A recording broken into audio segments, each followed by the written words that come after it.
सुबह के 10 बजे वक्त हो गया है यूपी के कोरोना अपडेट हेल्थ बुलेटिन का। तो बड़ी खबरों से पहले देखिए कि ताजा हालात क्या हैं। उत्तर प्रदेश में 3900 से ज्यादा कोरोना संक्रमित हैं।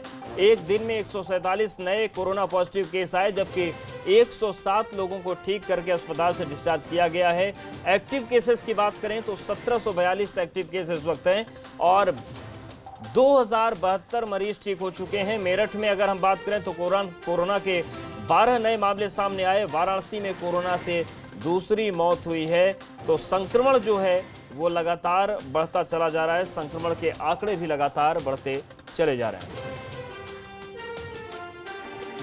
उत्तर प्रदेश में 3900 से ज्यादा कोरोना संक्रमित हो चुके हैं। एक दिन में 147 नए केस आए, 107 लोग ठीक हुए हैं।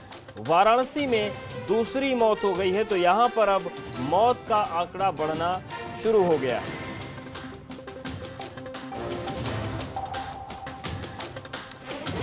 उत्तर प्रदेश का कोरोना अपडेट है ये। बीते 24 घंटे की बात करें तो 147 मामले सामने आए हैं। वहीं मेरठ की बात करें तो 12 नए मामले सामने आए, 1742 लोग ठीक हुए हैं और एक्टिव केसेस जो हैं वो 1742 से ठीक होने वालों की संख्या 2072 है। मेरठ में कोरोना के 12 नए मामले सामने आ गए हैं। वाराणसी में कोरोना से दूसरी मौत हुई।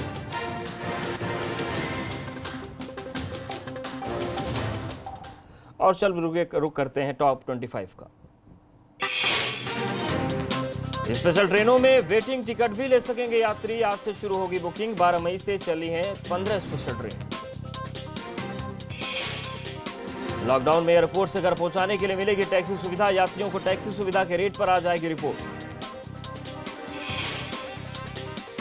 जनपद में फिर मिले कोरोना संक्रमित मरीज। कोरोना संक्रमित के 10 मरीज मिलने से हड़कंप। एक ही परिवार के 7 लोग पॉजिटिव। लैब टेक्नीशियन के परिवार के 2 लोग भी पॉजिटिव। बिलखुआ माजिदपुरा में मिले नए केस। हापुड़ में हुए 39 पॉजिटिव एक्टिव केस।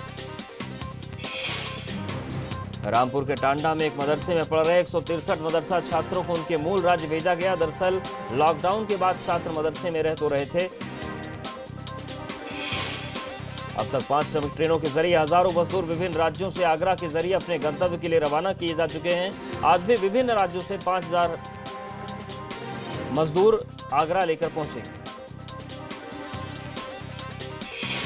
गाजियाबाद में 80 साल के बुजुर्ग के कोरोना से जंग जीतने के बाद जबरदस्त तरीके से स्वागत किया गया। बुजुर्ग पर पुष्प वर्षा की गई।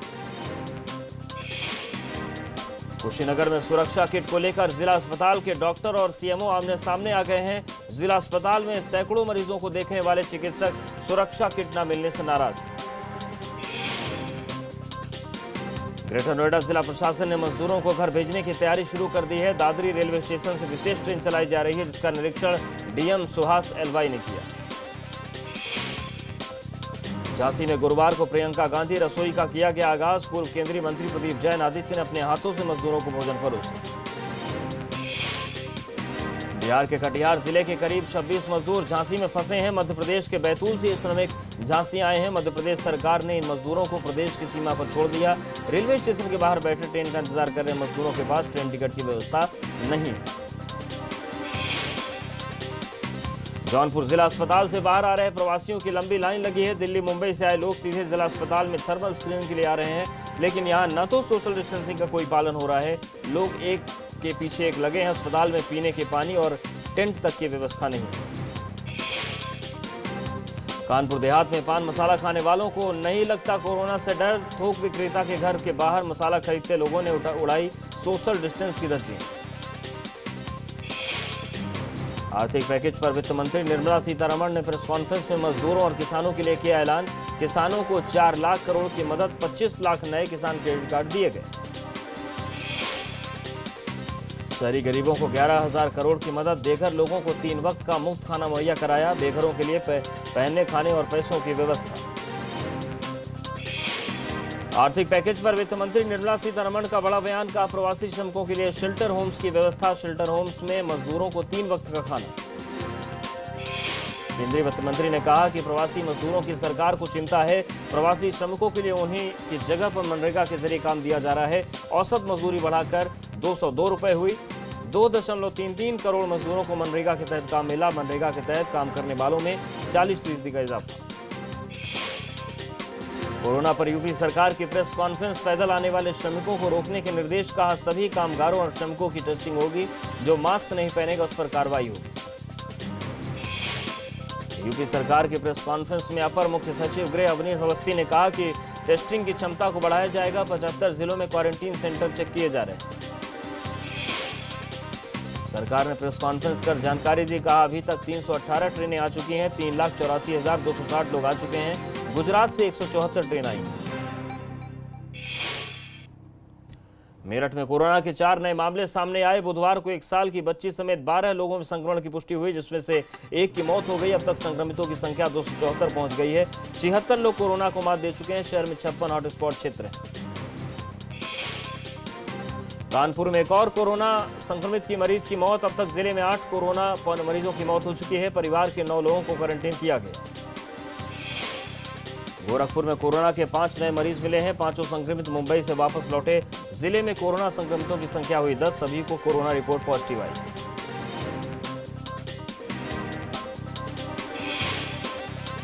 17 मई से 3 जून तक चलेगा दूसरे चरण का अभियान। घरेलू यात्रियों के लिए कोई सुविधा नहीं। 31 देशों से 149 उड़ानों से आएंगे करीब 30,000।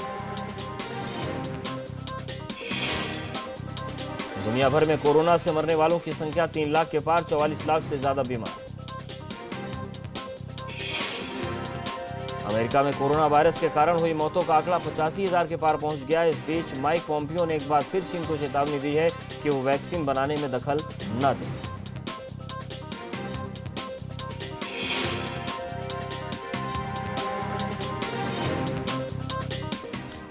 और बढ़ते हैं आगे। एबीपी गंगा लगातार आपको दिखा रहा है कि किस तरीके से मजदूर बेबस हैं। लापरवाही के चलते संक्रमण का खतरा फैल रहा है, लेकिन अब तेजी से बढ़ रहा पलायन मजदूरों को मौत के मुंह में धकेल रहा है।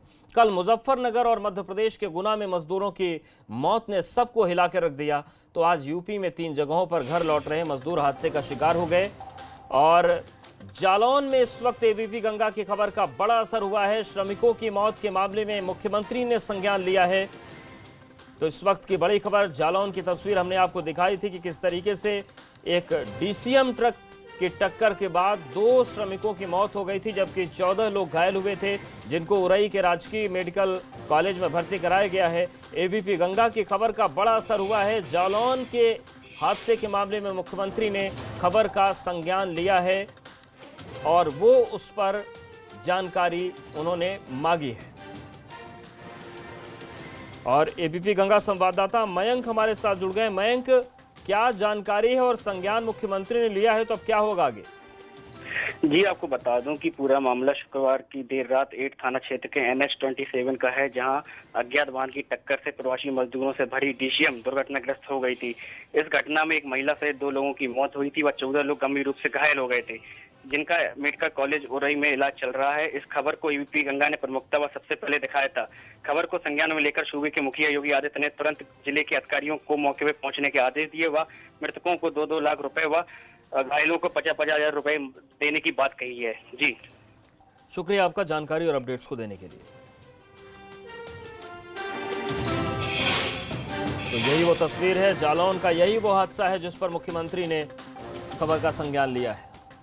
तो लगातार एबीपी गंगा मजदूरों की बेबसी दिखा रहा है। लापरवाही के चलते संक्रमण का खतरा है, लेकिन मजदूरों के हादसों में उनकी मौत भी हो रही है। कल मुजफ्फरनगर और मध्य प्रदेश के गुना में मजदूरों की मौत ने सबको सहमाया। और देखिए, आज 3 तस्वीरें फिर से सामने आ गई हैं, जौनपुर, जालौन और बहराइच। और जौनपुर की बात करें तो गिट्टी के ट्रक में बैठे थे, ये ट्रक पलट गया और इस ट्रक के नीचे कई मजदूर दब गए। इतना ही नहीं, बहराइच की तस्वीरें भी दर्दनाक हैं। यहाँ पर मजदूरों की गाड़ी बेकाबू होकर पलट गई और इस हादसे में 1 की मौत हो गई, जबकि दर्जनों मजदूर घायल हुए हैं, जो महाराष्ट्र से लौटकर बहराइच आ रहे थे, लेकिन घर के पास आते आते वो मौत के करीब पहुंच गए। और जालौन में भी डीसीएम ट्रक में बैठकर ये लोग आ रहे थे, लेकिन वहां पर टक्कर हुई, हादसा हो गया, जिसमें 2 मजदूरों की मौत हो गई।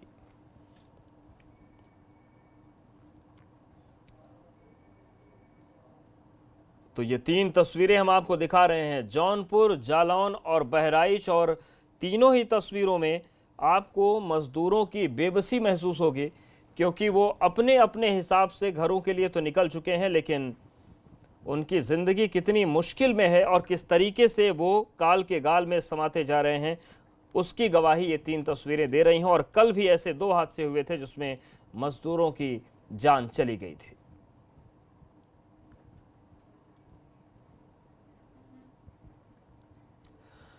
और बड़ी खबर प्रतापगढ़ से है, जहां पर रेस्क्यू कर कुएं से बाहर निकाला गया है एक शव। दर्जन भर ईंट के लिए कुएं में 3 लोग उतर गए थे। कुएं की मिट्टी धंसने से ये तीनों लोग दब गए। 2 लोगों को जिंदा बाहर निकाला जा चुका है, लेकिन ये एक बेहद दर्दनाक हादसा हुआ है और वो भी केवल 12-14 ईंट के लिए। प्रतापगढ़ की ये तस्वीर है जहां पर रेस्क्यू करके कुएं से शव बाहर निकाला गया है। दरअसल दर्जन भर ईंट के लिए कुएं में 3 लोग उतर गए थे, लेकिन जब ये लोग नीचे उतरे उसी वक्त कुएं की मिट्टी धंस गई और इसमें ये तीनों लोग दब गए थे। हालांकि 2 लोगों की किस्मत बहुत अच्छी थी कि उन्हें जिंदा बाहर निकाल लिया गया, लेकिन एक व्यक्ति की इस कुएं में मिट्टी धंसने से मौत हो गई। आप देख सकते हैं कुआं कच्चा है, यहाँ पर कुछ ईंटें थी, उसी ईंट को निकालने के लिए लोग पहुंचे थे, लेकिन जब ये लोग नीचे गए उसी वक्त कुएं की मिट्टी धंस गई और उसके बाद तुरंत जानकारी प्रशासन को दी गई, पुलिस को दी गई, रेस्क्यू ऑपरेशन शुरू किया गया। 2 लोगों को सुरक्षित बाहर निकाल भी लिया गया, लेकिन एक व्यक्ति की मौत हो गई। बाराबंकी में एक दिन में 12 मामले मिलने से हड़कंप मचा हुआ है। जिले में कोरोना संक्रमितों की संख्या 21 हो गई है और सभी कोरोना पॉजिटिव मुंबई से वापस आए थे। तो इस वक्त की बड़ी खबर बाराबंकी से है, जहां पर एक दिन में 12 मामले मिलने से हड़कंप मचा हुआ है। जिले में कोरोना संक्रमितों की संख्या 21 हो गई है और सभी कोरोना पॉजिटिव मुंबई से वापस आए थे। तो एक दिन में जब 12 मामले मिलते हैं तो चिंता वाली बात हो जाती है। और बाराबंकी में जिस तरीके से एक ही दिन में 12 मामले सामने आए हैं, उसके बाद स्वास्थ्य विभाग भी हैरान परेशान है और अब जिले में कोरोना संक्रमितों की संख्या 21 तक पहुंच गई है। सभी कोरोना पॉजिटिव मुंबई से वापस आए थे। और एबीपी गंगा संवाददाता सतीश हमारे साथ जुड़ गए हैं। सतीश, ये जो 12 लोग सामने आए हैं, किन किन इलाकों से ताल्लुक रखते हैं?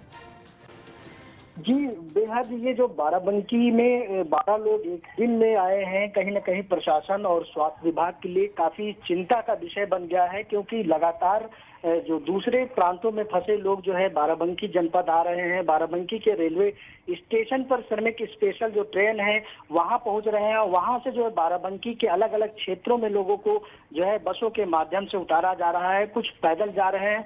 तो कुल एक दिन में जो है 12 मामले बढ़ने से कहीं ना कहीं यहाँ के लोगों की मुश्किलें और लोगों की चिंताएं तो बढ़ी गई हैं। और जो आंकड़ा अब देखा जाए, पूरा आंकड़ा 21 लोगों का हो गया है। जिलाधिकारी डॉक्टर आदर्श सिंह ने इस संबंध में उन्होंने ट्वीट करके जानकारी दिया है। सबसे पहले 3 मामले आए थे और अचानक 9 मामले जब साथ में आए तो एक साथ जो है 1 दर्जन मामले हो गए। तो एक कहीं ना कहीं ये चिंता का विषय है। प्रशासन लगातार लोगों को अलर्ट और सतर्क रहने के लिए जो है बात कह रहा है, लगातार लोगों को जागरूक करने की बात कह रहा है। लेकिन सबसे बड़ा सवाल है कि लगातार अब जो बाहर से जो मजदूर आ रहे हैं उनके संपर्क में कहीं ना कहीं और बिना संक्रमित हो, इसके लिए बहुत जो है सतर्क रहने की जरूरत है बाराबंकी जिले वासियों को। और लगातार प्रशासन लोगों को अलर्ट कर रहा है, क्योंकि जिस तरह से एक दिन में 12 मरीज मिले हैं तो चिंताएं सबकी बिल्कुल चिंताएं बढ़ रही हैं और इन चिंताओं को बनाए रखना भी होगा, तभी इस संक्रमण से बचा जा सकता है। बने रहिए हमारे साथ, एक और अहम खबर है जिस पर आपसे अपडेट्स लेंगे। तो बड़ी खबर बाराबंकी से एक और आ रही है। 5 लोगों की सड़क हादसे में मौत हुई है और अलग अलग सड़क हादसों में ये मौत हुई है। तेज रफ्तार ट्रक ने 3 मजदूरों को रौंद दिया। सूरत से बहराइच जा रहे थे ये मजदूर। दूसरी जगह ट्रक का एक्सल टूटने से 2 लोगों की मौत हो गई। 5 लोग गंभीर रूप से घायल हुए हैं और सभी घायलों को अस्पताल में भर्ती करवाया गया। सतीश, हादसों का ये पूरा दिन है आज का। जी बिल्कुल, बाराबंकी में आज हादसों का जो है दिन ही दिख रहा। सुबह से जो है दुखद खबरें सुनने को मिल रही हैं। लोग जो है दुर्घटना के शिकार हो रहे हैं, तो कहीं ना कहीं दिल टूट गया है। एक दिन में 5 लोगों की मौत हुई है, 5 लोग अलग अलग हैं। 3 लोगों को जो है एक ट्रक ने रौंदा है, जिससे मौके पर तीनों की मौत हो गई, बाकी 2 अन्य हैं।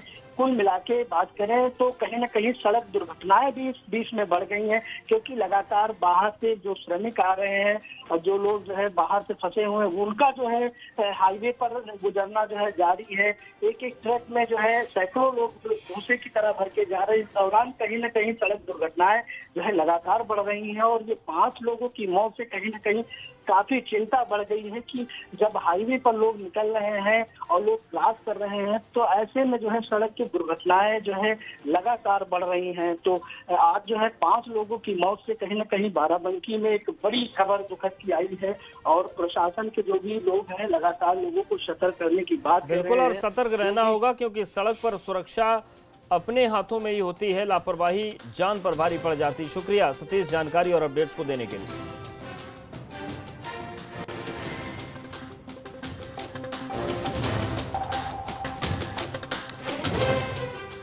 और विदेश से दिल्ली और लखनऊ आने वाले भारतीयों को उनके घर तक भेजने के लिए रोडवेज अब सस्ते किराए में टैक्सी की सुविधा देगा। इसके लिए रोडवेज ने अपनी पुरानी दरों की समीक्षा के लिए 3 सदस्यीय कमेटी बनाई है। इसकी रिपोर्ट में नई दरों का खुलासा होगा, जो कि पिछली दरों से राहत भरी होंगी। आपको बता दें कि यूपी रोडवेज विमान यात्रियों से 250 किलोमीटर तक भेजने के लिए टैक्सी का किराया 10,000 रुपये लेता है। वहीं 250 किलोमीटर से अधिक दूरी तक सफर करने के लिए यात्रियों से 40 रुपये प्रति किलोमीटर अतिरिक्त किराया वसूल कर रहा है। इसको लेकर विमान यात्रियों ने नाराजगी जाहिर की थी, जिसके बाद अब दोबारा दरें तय की जाएंगी। तो आप देखिए, यूपीएसआरटीसी के जो महंगी रिटर्निंग प्लान है, 100 किलोमीटर की दूरी तक का जो साधारण किराया है वो है 1000, एसी का 1320 और 1580। लेकिन ये जो किराया है, इस पर नाराजगी लोगों ने जाहिर की थी, जिसके बाद अब इसमें 3 सदस्यीय कमेटी बनाई गई, जो कि अपनी रिपोर्ट सौंपेगी। शैलेश हमारे साथ लखनऊ से जुड़ गए हैं। शैलेश, ये आपदा का काल है, और इस दौर में सरकार जो कोशिश कर रही है, प्रशासन जो कोशिश कर रहा है, वो यही कोशिश है कि कम से कम खर्च में लोगों को ज़्यादा से ज़्यादा मदद कर दी जाए। लेकिन ये जो एयरपोर्ट वाली मदद है, ये इतनी महंगी कैसे हो गई? जिस दौर में सरकारें इतनी दरियादिली दिखा रही हैं, एयरपोर्ट से मदद देने में दरियादिली पहले क्यों नहीं दिखी कि अब समीक्षा करनी पड़ रही है? देखिए, निश्चित रूप से 9 तारीख को जो आदेश जारी किया गया था वो पुरानी दरों को लेते हुए ही जारी कर दिया गया था, और उसमें अगर टैक्सी के किराए की बात करें तो 10 से 12,000 रुपये तक उसमें लिया जा रहा था, जो कि बहुत बड़ी दर है, और उसमें भी एक टैक्सी में सिर्फ 2 लोग जा सकेंगे। तो ऐसे में अगर एक व्यक्ति के ऊपर देखें तो 5 से 6,000 रुपये किराया। और इसके अलावा अगर बस की बात करें तो उसमें भी एक सीट पर जो एसी के लिए किराया वो 100 किलोमीटर के लिए 1500 कुछ रुपए के आसपास। इसी को लेकर विरोध था, और इस विरोध के बाद अब परिवहन निगम जो है उसने एक 3 सदस्यीय कमेटी बनाई है। वो कमेटी आज अपनी रिपोर्ट सौंपेगी और उन दरों में संशोधन किया जाएगा। देखिए, निश्चित रूप से कहीं ना कहीं परिवहन निगम भी मानता है कि जो दरें तय की गई थी वो काफ़ी अधिक थी, और इसी वजह से वो अब उसको रिवाइज कर रहा है, उसकी समीक्षा कर रहा है। देखना ये होगा कि इस जो रिवीजन होगा उसमें कितनी राहत दी जाती है। क्या वाकई में वो राहत इतनी होगी कि जनता को एहसास हो, या फिर सिर्फ नाम मात्र के लिए कि हाँ भाई शिकायत आई है तो ठीक है हमने 10,000 की का 9,000 कर दिया। अगर इतना होता है तो इससे देखिए कोई खास फर्क नहीं पड़ जाएगा। तो ये देखने वाली बात होगी कि परिवहन निगम की कमेटी जो आज रिपोर्ट देगी, उसके बाद परिवहन निगम उस पर किस तरह से फैसला लेता है और कितनी राहत लोगों को दी जाती है। ये सबसे अहम बात है कि कितनी राहत मिलती है, क्योंकि जो अभी के दाम है वो तो उसी तरफ इशारा करते हैं कि आप महामारी के दौर में मौका ढूंढ रहे हैं। लेकिन सवाल शैलेश केवल रिवीजन का नहीं है, सवाल ये भी है कि किस तरीके से चीजें बदलेंगी और कितनी राहत मिलेगी, जो आपने बात कही है। देखिए, निश्चित रूप से ये समय जो है ये कमाने का समय नहीं है, ये फायदा देखने का समय नहीं है, ये समय है मदद पहुंचाने का। कभी कहीं पर सरकार भोजन के माध्यम से मदद पहुंचा रही है, परिवहन निगम की ही बसें हैं, ये भी देखिए एक उसका एक पहलू ये भी है, परिवहन निगम की बसें ही हैं जो सरकार के निर्देश पर यात्रियों को चाहे जहां रेलवे स्टेशन से लेकर उनके जनपदों तक निःशुल्क पहुंचा रही हैं। तो ये एक अच्छा पहलू है, लेकिन इसका मतलब ये नहीं है कि आप एयरपोर्ट पर आने वालों से ज्यादा मुनाफा ले ले। कहीं ना कहीं ये सोच रही होगी कि जो ये सोच रही होगी, और ये सोच करने में सक्षम है, कम से कम लोकतंत्र में अच्छी तो नहीं होती। सकता है। शैलेश हमारे साथ आप बने रहिए, एक बड़ी खबर इस पर भी भी आपसे अपडेट्स लेंगे। बड़ी खबर लखनऊ से है। कोरोना पर यूपी से अलर्ट करने वाली खबर यह है कि दवा विक्रेता को दवा बेचने की जानकारी देनी होगी। बुखार, जुकाम, खांसी की दवा देने पर पूरा ब्यौरा देना होगा। हर रोज शाम 5 बजे तक ब्यौरा देना होगा और खाद्य सुरक्षा एवं औषधि प्रशासन आयुक्त के निर्देश हैं। शैलेश, क्या ये निर्देश है? देखिए, इस समय क्या हो रहा है कि सरकार ये चाहती है कि अगर, या स्वास्थ्य विभाग कहीं ये चाहता है कि अगर किसी को सर्दी, खांसी, जुकाम, बुखार, इस तरह के लक्षण हैं, जो लक्षण कोरोना से मिलते जुलते हैं, तो वो लोग अपने आप इलाज ना करें बल्कि डॉक्टर को बताएं, जिसके आधार पर आगे उनकी अगर ज़रूरत लगती है तो डॉक्टर तय करे कि क्या उनकी टेस्टिंग करने की ज़रूरत है या नहीं। लेकिन कई लोग अभी भी ये मामले सामने आते हैं। अधिकतर लोग अपना, अगर सर्दी हुई तो गए मेडिकल स्टोर पर सर्दी की दवा ले ली, बुखार हुआ तो बुखार की दवा ले ली। ऐसे में ये डर है कि अगर किसी के अंदर कोरोना होगा तो वो समय मेडिकल ट्रीटमेंट लेंगे। मान लीजिए 2 दिन 3 दिन अगर वो इस तरह से लेके अपने आप को रोकते हैं, उस 2-3 दिन में कई और लोगों के संपर्क में आते हैं तो उनको भी संक्रमित कर देंगे। इसीलिए ये व्यवस्था बनाई गई है, ये आदेश दिए गए हैं। व्यवस्था बनाई गई है और हालात को औषधि देखते हुए विक्रय व्यवस्था केंद्र है, जरूरी भी वहाँ से लगती है। शुक्रिया शैलेश जानकारी और अपडेट्स को देने के लिए। यहाँ पर वक्त एक छोटे से ब्रेक का है।